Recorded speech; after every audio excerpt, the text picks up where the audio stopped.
దామోదర్ మీరు ఒక నిమిషం హోల్డ్ లో ఉండండి. అసలు నిన్న దీనికి సంబంధించి పవన్ కళ్యాణ్ ఏం కామెంట్ చేశారో ఒకసారి చూద్దాం.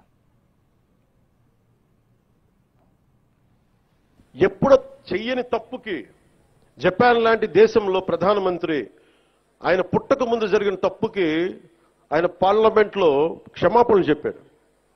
మనం నేర్చుకోవాల్సింది అది. వాళ్ళు చేయకపోయినా 3 తరాల ముందు తప్పు చేసిన క్షమాపణలు చెప్పారు.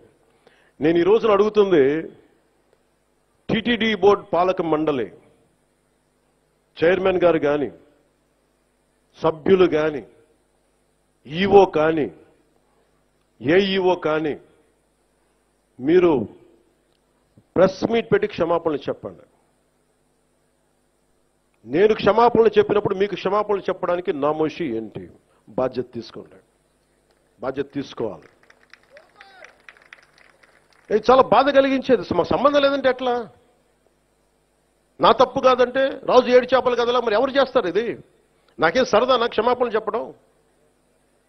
నేను దోషిగా నిలబడాలా ఇలాంటి సంఘటనలో?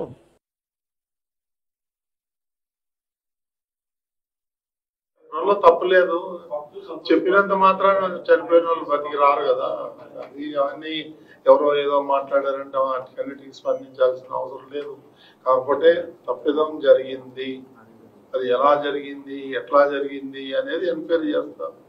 బాధ్యుల మీద కఠినమైన చర్యలు తీసుకుంటారు, అందులో ఏమాత్రం డౌట్ లేదు. క్షమాపణ